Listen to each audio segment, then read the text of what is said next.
Good evening बच्चों, कैसे हैं आप सब।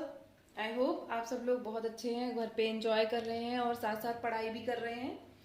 तो बिना कुछ बोले मैं आज आपको ऐसी ट्रिक बताने वाली हूँ जिससे आप एक ही बार में इन सिंगल स्टेप आप कोई भी linear equation in two variables बहुत क्विकली इजीली सॉल्व कर लेंगे और कोई प्रॉब्लम होने नहीं वाली, उसमें कोई झंझट नहीं है, कोई भी स्टेप्स फॉलो नहीं करने हैं। सिंगल स्टेप से आप अपनी इक्वेशन को सॉल्व करके इन वन स्टेप आप टू वेरिएबल्स की वैल्यू फाइंड आउट कर सकते हो।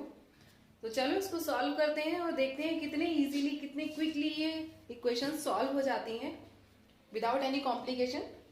तो सबसे पहले मैं यहाँ पर एक इक्वेशन लिख लेती हूँ इन टू वेरिएबल। सबसे पहले हम छोटी छोटी इक्वेशंस को लेंगे। मैं वीडियो आज ज्यादा बड़ा नहीं बनाऊंगी, आपको सिर्फ 2 या 3 क्वेश्चंस लेके समझाऊंगी। बाकी आप सब लोग खुद से प्रैक्टिस कीजिएगा और कोई प्रॉब्लम आती है तो आप मुझे पूछ सकते हो कि मुझे ये सॉल्यूशन नहीं आया है, इसको कैसे कर सकते हैं। वैसे प्रॉब्लम आने वाली नहीं है, बहुत ईजी ट्रिक है। तो चलो यहाँ पर हम टू वेरिएबल इक्वेशन ले लेते हैं। सबसे छोटी इक्वेशन ले लेते हैं, that is x plus 2y is equal to 11। And second equation हम ले लेते हैं, क्या लें, चलो इसी का अपोजिट ले लेते हैं, 2x plus y is equal to 10। ये हमारी दो इक्वेशन है, equation number first and equation number second.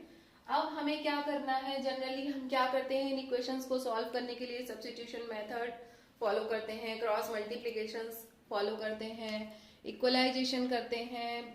बहुत सारे मेथड्स हमारी बुक्स में हमको अवेलेबल हैं, हम उनको फॉलो करके वैल्यू निकाल सकते हैं पूरा पेज भर के।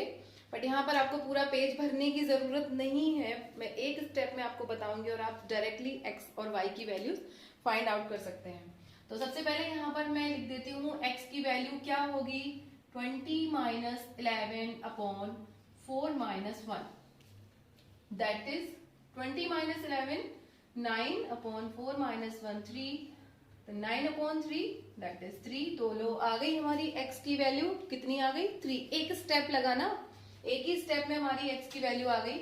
और y की वैल्यू कैसे निकालेंगे, तो y की वैल्यू के लिए भी हमको सिंगल यही स्टेप फॉलो करना है अगेन, और हमारी y की वैल्यू आ जाएगी। तो y की वैल्यू क्या होगी, 22 माइनस 10 अपॉन, अगेन डिनोमिनेटर हमारा वही रहने वाला है। अभी मैंने इसको एक्सप्लेन नहीं किया है, मैं बस इसकी वैल्यू बता रही हूँ। ये मैंने कैसे किया वो आपको भी बताऊंगी। तो यहाँ पर भी हमारी सेम वैल्यू रहने वाली है, 4 माइनस 1 दैट इज, अब 22 minus 10 12 upon 3, 12 by 3 value comes 4। तो यहाँ पर हमारी दोनों वैल्यूज आ गई, x is equal to 3 and y is equal to 4। Easy, हमारे दो स्टेप में ये वैल्यू आ गई है, हमें कोई कैलकुलेशन नहीं करनी पड़ी, कोई सब्स्टिट्यूशन नहीं करना पड़ा, कोई मल्टीप्लीकेशन नहीं करना पड़ा। सिंगल स्टेप में हमने x और y की वैल्यूज फाइंड आउट कर ली है। अब ये किया कैसे, चलो पता करते हैं। तो सबसे पहले हमको x की वैल्यू निकालनी है। तो इस x को हमको नहीं देखना है, हमें अब क्या दिख रहा है, y and 2y is equal to 11 and y is equal to 10। हमको x की वैल्यू फाइंड आउट करनी है, तो x को अभी नहीं देखना है, सिर्फ हमको ये दो वैल्यूज देखनी है। तो हम क्या करेंगे, क्रॉस मल्टीप्लाई करेंगे, first up to down, first up to down that is 2। y का कॉफिशिएंट क्या है, 2। कॉफिशिएंट क्या होते हैं ये मैंने समझा दिया था आप लोगों को, तो आप वेल नोन हो इस चीज से कि कॉफिशिएंट क्या होता है। यहाँ पर हमारा y का कॉफिशिएंट 2 है, 2 हमारा कैसा है, पॉजिटिव है, 2y कैसा है, पॉजिटिव। देन 2 मल्टीप्लाई बाई 10 हमको मिला 20। देन अगेन हमको क्या रखना है, माइनस रखना है, बाई रूल माइनस रखना है।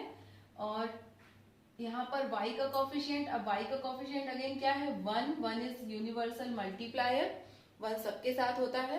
तो यहाँ पर हम लिख लेते हैं 1 इंटू 11 क्या हो जाएगा, 11 माइनस, अब सॉरी अपॉन में क्या करेंगे, अगेन यहां से up to down first step, then down to up second step.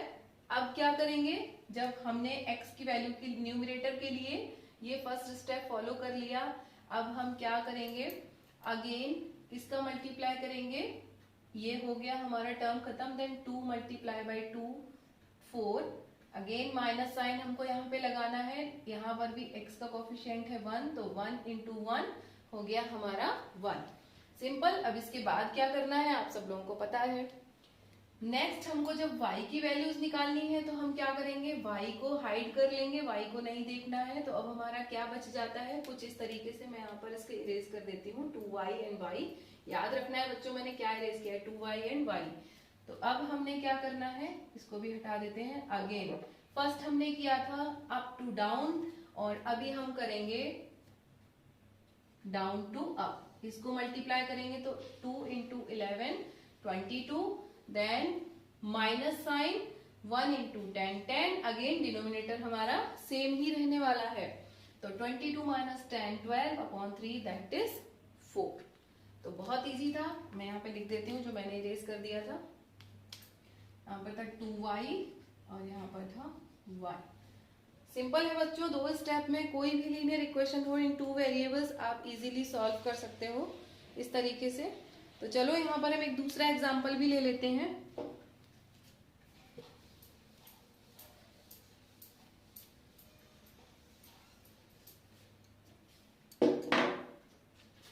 तो दूसरा एग्जांपल हम ले लेते हैं 3x minus y is equal to 3x minus y is equal to क्या ले लें, 2। चलो नेक्स्ट इक्वेशन क्या लेंगे, चलो नेक्स्ट इक्वेशन ले लेते हैं minus x plus 5y is equal to, minus x plus 5y is equal to क्या लें बच्चों, 10 5। चलो 1 ले लेते हैं, ठीक है। अगेन हमको क्या करना है, x की वैल्यू निकालनी है। तो x की वैल्यू फिर से क्या करना है, x को नहीं देखना है। Then from up to down, सबसे पहला स्टेप हमको क्या करना है, up to down. Then minus 1 का मल्टीप्लाई किसमें होगा, अब माइनस 1 यहाँ पर होगा ही होगा, 1 का मल्टीप्लाई y के साथ 1 हमेशा ही प्रेजेंट रहेगा। तो क्या लिख देंगे यहाँ पर, 1 1 जा 1 माइनस का 1। अब माइनस का 1 क्यों, क्योंकि यहाँ पर माइनस का साइन लगा हुआ है, तो हमने माइनस का 1 लिख दिया। अब यहाँ पर क्या होगा, 2 5 जा 10, और इन दोनों के बीच में हमको लगाना है माइनस, और नीचे क्या आ जाएगा, यहाँ पर डिनोमिनेटर में क्या लिखेंगे, अगेन 4 1 जा 4, तो ये माइनस का 4 और माइनस का 1 कितना हो गया, प्लस का 4, ठीक है। और नीचे क्या हो जाएगा, माइनस 3 5 जा 15, तो यहाँ पर क्या हो जाएगा, माइनस का 11 अपॉन माइनस का 11 दैट इज 1। माइनस से माइनस कैंसिल 1। x की वैल्यू कितनी आ गई, 1। अब y की वैल्यू आप सब लोग खुद निकालिएगा और मुझे बताइएगा कि आपकी y की वैल्यू क्या आई है। So that's all. ये बहुत इजी सी ट्रिक थी आपकी लीनियर इक्वेशंस इन 2 वेरिएबल सॉल्व करने के लिए। फिर भी अगर आपको कोई डाउट है तो you can ask me. Thank you. Enjoy the equations and solve the equation by yourself. Bye.